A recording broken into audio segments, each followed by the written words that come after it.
Welcome back to Torn Apart News, the only place on the internet where we tear the news apart bit by bit until we can finally build a snowman built out of sand. Because we don't have any snow anymore, climate change has completely destroyed the planet, and I'm talking to you from a spaceship from 3033.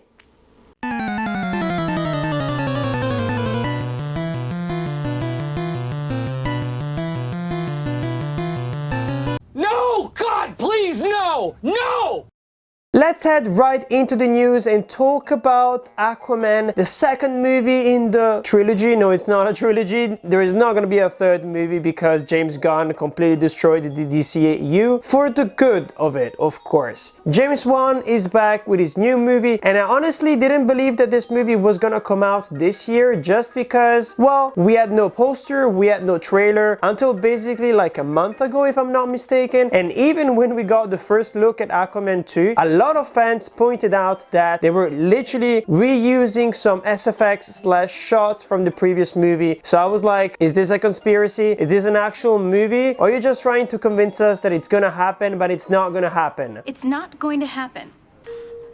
Well, now we actually have a second trailer for it, which spoils most of the entire movie, so I don't want to go too much into details about this. Basically, from looking at it, it seems like it's going to take place 4 years after what took place in the first movie. Arthur and Mira have been married and they actually have a child, and Black Manta is coming back to get his revenge, and this time around he's using a special spear which gives him special powers, and he wants to destroy everything that basically Arthur loves. It doesn't seem like a very interesting movie. I mean, if you look at the special effects, if you look at the weird sea creatures and just Atlantis by itself, yeah, this seems like it's gonna be worth the price of the ticket when you go see it at the cinema. But at the end of the day, do we actually care about this story? No. Do we actually care about seeing Aquaman as a dad and how that changes his dynamic with the universe and his brother and his mother and all the other characters?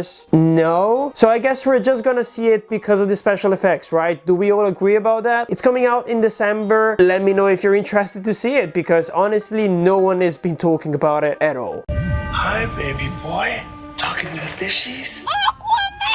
Next we're gonna be talking about Scream 7, and there are some quite worrying news about that movie. I actually shot a video a couple of months ago about my Scream 7 predictions, and all of those we can almost put them to the bin because Melissa Barrera has officially been fired from the movie after making some pro-Palestine claims on the social medias, which I have to say that it's incredibly stupid, because being pro-Palestinian and being anti-Semitic, it's not the same thing at all, unless this is kind of controversial, because to me it's really not. But Hollywood is once again shutting people down for the most stupid reasons ever, and yeah, she's been fired and she's not part of the main cast anymore. But this is not the most worrying thing. The most worrying thing is that a couple of days later Jenna Ortega basically quit the project as well, and they tried to say that it's because of scheduling reasons with Wednesday, because she's supposed to shoot series here in Europe, but there is no way that that's the actual reason, right? It really feels like a bit of a scapegoat so that basically people don't really associate her with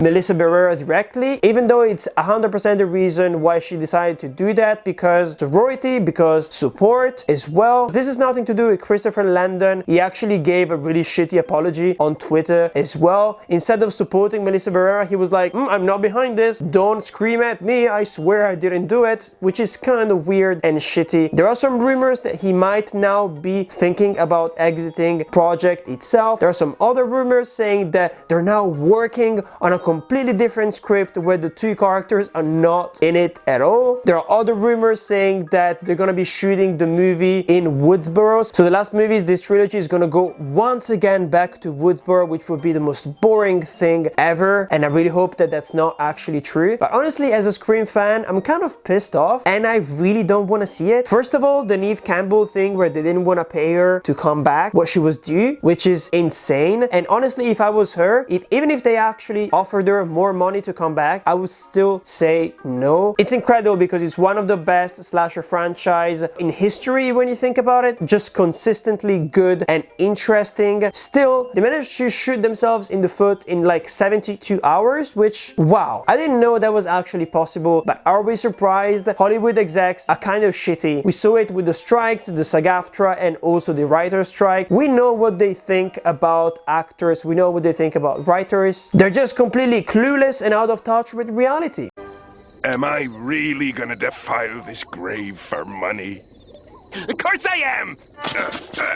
The next news that I wanted to talk about has to do with Jackie Chan, but also Karate Kid, the movie that he was in back in 2010 starring Jaden Smith, and Cobra Kai. All of those things put together because apparently there is a new Karate Kid movie that is in the works and that should actually be coming out next year. But I said that this is related to Cobra Kai, right? And you know why I'm saying that? It's because Ralph Macchio, aka Daniel LaRusso, is coming back to play the same role that he played in the original movie in this movie here. The Cobra Kai writers basically said that they've looked through different iterations of the script and they gave them notes, but they're not actually directly involved in this project. It is a completely original project that is gonna be kind of like a legacy sequel, mixing different franchises at the same time. I don't really know exactly how they're gonna be mixing the two different franchises, because if you remember the movie from 2010, well, it was kind of different. First of all, it was taking place in China. Second of all, it was not starring karate at all. They actually switched to Kung Fu, meaning that Mr. Han, so the character that Jackie Chan was playing, he's a Kung Fu master, while Ralph Macchio was doing karate. So I was like, how are they gonna mix the two together, or are they just gonna pretend that it's not a big deal? Well, it's 100% a big deal because culturally speaking, they don't really signify the same things. Who knows? I guess we'll find out quite soon. Rob Lieber is supposed to be writing the screenplay and Jonathan Entwistle will direct, and he's the guy behind the series The End of the Fucking World, and that's all we know about it. If you're interested in Cobra Kai, season 6 is coming out quite soon as well, and once again, Ralph Macchio is gonna be in that one as well. I'm always so incredibly impressed when people talk about Cobra Kai having 6 seasons. It's such a weird concept for a series, and I heard really good things online. People really love Cobra Kai, and I hope that you get a really excellent finale. As we do every single week, we'll now head into our bonus news. So we're gonna be rapid fire as many news as possible so that you know everything that went on in the movie and TV industry the past week. Skylar Gisondo and Nicholas Hoult are casted in Superman Legacy respectively as Jimmy Olsen and Lex Luthor. Quite interesting. Nicholas Hoult, I mean, we've seen him play another bald guy in another really popular movie. What a day!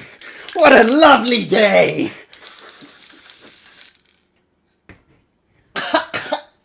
A really interesting choice. And of course, when it comes to Gisondo, perfect casting if you just look at him, but also he's incredibly funny if you just seen him in Booksmart, for example. Then it's official, Black Mirror is being renewed for season 7 on Netflix. I didn't really care about the previous season, but I mean, who knows at this point. And then we've got some Ridley Scott news, because I don't know why, it's quite funny. Every single week we talk about the weird shit that Ridley Scott has been saying while promoting his movie Napoleon, and I have something weird to share with you as well. And he basically said there are 10,000 books about Napoleon and they're full of both truth and conjecture, but I left reading the books to the poor bastard who had to write the screenplay. Taken out of context, this is weird, but it was actually being nice to the screenwriter, being like, you put a lot of effort into writing this screenplay. He was not shitting on him, just wanted to make sure, because taken out of context, it could have been perceived that way. Francis Lawrence is actively working on Constantine 2. We have some news about the live-action Naruto, which is in the works, even though it's been announced for almost 10 years. The Babysitter 3 is still in the works as well, and MCG apparently is supposed to come back to direct. And now we have something quite cool as well. Tron Ares is to begin shooting after the holiday, and it's gonna be starring Evan Peters, Jared Leto, Jodie Turner-Smith, and it's gonna be directed by Joachim Ronning, who is the director behind the movie Pirates of the Caribbean, Dead Men Tell No Tales. You can draw your own conclusion from what I just said, right?